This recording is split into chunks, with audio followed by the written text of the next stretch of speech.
बात है फरवरी 2026 की शुरुआत की, जब भारत ने दो बहुत बड़े और पहली नज़र में बिल्कुल अलग-थलग लगने वाले नीतिगत फैसले लिए और इन्हीं फैसलों ने एक नई आर्थिक दिशा का साफ संकेत दे दिया।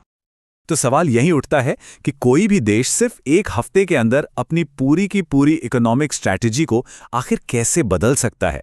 चलिए इसी तेज और निर्णायक बदलाव की कहानी को समझने की कोशिश करते हैं। जरा इस टाइमलाइन पर नजर डालिए। 1 फरवरी को राज्यों की फंडिंग के नियम बदले जाते हैं और ठीक अगले ही दिन 2 फरवरी को भारत और अमेरिका के बीच एक बहुत बड़े ट्रेड डील की घोषणा हो जाती है। ये दिखाता है कि ये सब कितनी तेजी से हुआ। चलिए सबसे पहले ये समझते हैं कि भारत ने अपने घर के अंदर क्या बदला। मतलब बाहर की दुनिया पर नजर डालने से पहले भारत ने देश के भीतर ही खेल के कुछ अहम नियम बदल दिए। अच्छा, इसे समझने के लिए एक शब्द जानना जरूरी है, फिस्कल फेडरलिज्म, यानी राजकोषीय संघवाद।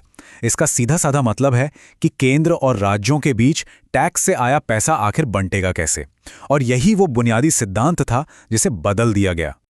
अब इस स्लाइड में जो सबसे दिलचस्प बात है वो है ये नया मानदंड, जीडीपी में योगदान। इसी एक बदलाव ने राज्यों के लिए इंसेंटिव की पूरी संरचना ही बदल दी। मतलब अब मदद सिर्फ जरूरत पर नहीं बल्कि परफॉर्मेंस पर भी आधारित होगी। और जाहिर है इस बदलाव का जमीन पर सीधा असर हुआ।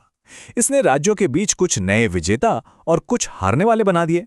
गुजरात और महाराष्ट्र जैसे औद्योगिक राज्यों को इसका फायदा मिला, जबकि बिहार और उत्तर प्रदेश जैसे राज्यों को नुकसान हो सकता है। तो ये तो हुई देश के अंदर की बात। अब आते हैं उस दूसरे बड़े फैसले पर जिसने पूरी दुनिया का ध्यान अपनी तरफ खींचा। इस चार्ट को देखिए। इस डील से पहले भारतीय निर्यातकों को 50% के भारी भरकम टैरिफ का सामना करना पड़ रहा था। इसकी वजह से हमारा सामान वियतनाम या यूरोपियन यूनियन जैसे देशों के मुकाबले बहुत ज़्यादा महंगा हो जाता था। और फिर हुआ ये नाटकीय बदलाव, 50% से सीधे 18%। ये एक बहुत बड़ा उलटफेर था जिसने भारत के लिए उसके सबसे बड़े एक्सपोर्ट मार्केट तक पहुंचने के सारे समीकरण ही बदल दिए। इसकी घोषणा भी खुद अमेरिकी राष्ट्रपति ने की, जिससे इस सौदे में शामिल पर्सनल डिप्लोमेसी का भी अंदाजा लगता है।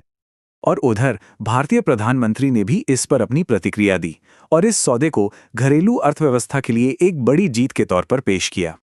लेकिन यहां एक बड़ा सवाल उठता है, इतनी बड़ी टैरिफ छूट के बदले में भारत को आखिर देना क्या पड़ा? भारत ने अगले 5 सालों में $500 अरब के अमेरिकी सामान खरीदने का वादा किया।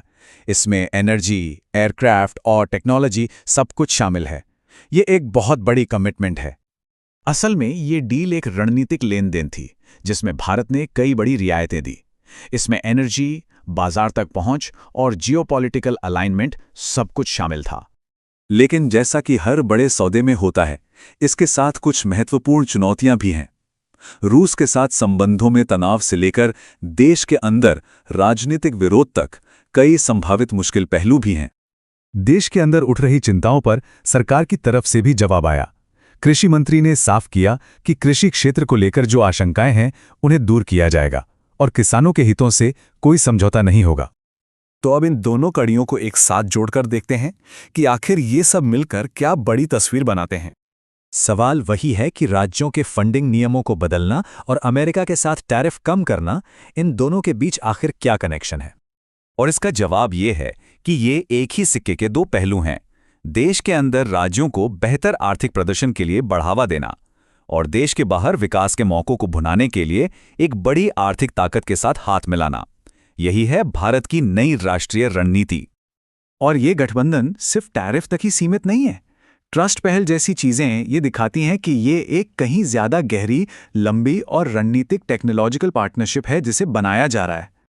लेकिन आखिर में ये एक बड़ा सवाल छोड़ जाता है, अपने आर्थिक भविष्य को अमेरिका के साथ इतना नज़दीकी से जोड़कर क्या भारत तेज विकास के बदले अपनी रणनीतिक स्वायत्तता, यानी अपने फैसले खुद लेने की आज़ादी का सौदा कर रहा है?